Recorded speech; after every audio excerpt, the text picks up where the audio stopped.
আর কিছুদিন পর কোরবানির ঈদ। বাঘের ছানা, শিয়ালের ছানা এবং চিতাবাঘের ছানা খেলছিল। এমন সময় বাঘের ছানা বলে উঠল, কিরে তোরা কোরবানি দিবি না? আমার বাবা কোরবানির জন্য 6 লাখ টাকা দিয়ে একটি গরু আনছে। শিয়ালের ছানা এবং চিতাবাঘের ছানা কোনো কথা না বলায় বাঘের ছানা বলে উঠল, ও তোরা তো গরিব, তোরা তো কোরবানি দিতে পারবি না। এরপর সেখান থেকে শিয়ালের ছানা বাড়ি চলে যায়। তারপর এসে সে তার বাবাকে বলে, বাবা বাবা আমরা এবার কোরবানি দেব না? ঈদ তো চলে এসেছে, সবাই কোরবানি দেবে, আমরা কোরবানি দেব না? বাবা বল্টু, এবার মনে হয় আমার কোরবানি দেয়া হবে না, কারণ এবার আমার হাতে তেমন টাকা পয়সা নাই। তারপরও তুই যখন খুব জোরাজুরি করছিস, ঠিক আছে এবার আমি কোরবানি দেব। এরপর শিয়াল ছানা তার বাবার কথা শুনে চলে যায় তার বন্ধুর কাছে।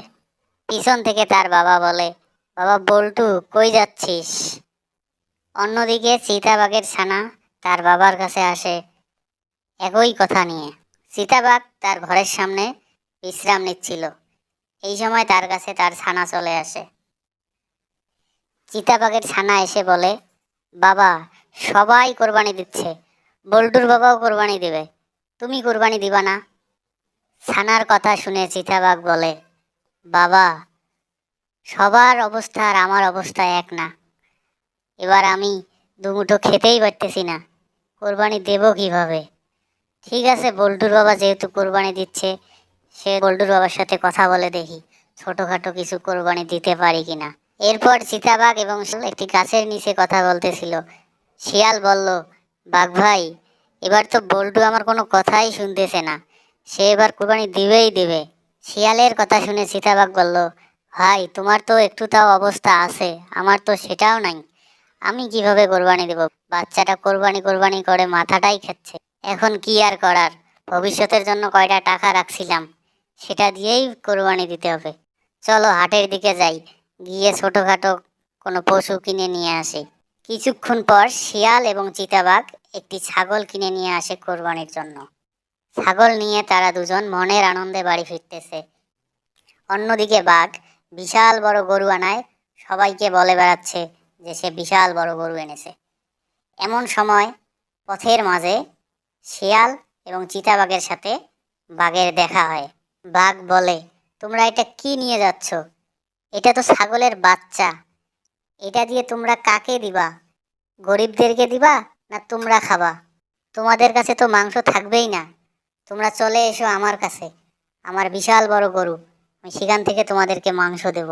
বাঘের কথা শুনে শিয়াল এবং চিতাবাঘ চুপ করে সেখান থেকে চলে যায়। অন্যদিকে বাঘ অহংকারে তার পা যেন মাটিতেই পড়ছে না।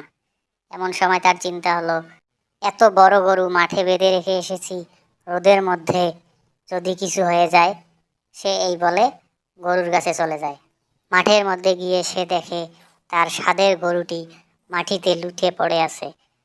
হায় হায়, এটা আমার হলো কি? গরুটা বোধহয় শেষ হয়ে গেল। গরুর এই অবস্থা দেখে সে সেখানেই অজ্ঞান হয়ে পড়ে মারা যায়। তার পাশ দিয়ে যাচ্ছিল তার ছানা। ছানাটি দৌড়ে সেখানে চলে আসে এবং দেখে তার বাবা এবং গরু দুইজনেই মরে পড়ে আছে। সে ভয় পেয়ে সেখান থেকে তাড়াতাড়ি ছুটে যায় শিয়ালের কাছে। শিয়াল এমন সময় দেখে বাঘের ছানাকে। শিয়াল বলে, কি হয়েছে বাবা?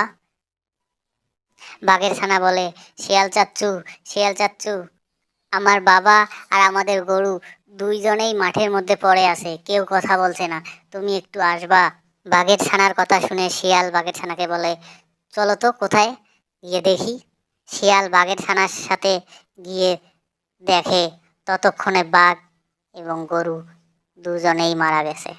শিয়াল তখন বলে, দেখো বাবা, তোমার বাবার খুবই অহংকার ছিল, সে অহংকারে সবাইকে ছোট করত, সে কাউকে সম্মান দেখাতো না। তাই বলি বাবা, জীবনে কোনো কিছু নিয়ে অহংকার করতে নেই, কেননা অহংকার পতনের মূল। তুমি আর কোনোদিন অহংকার করো না বাবা।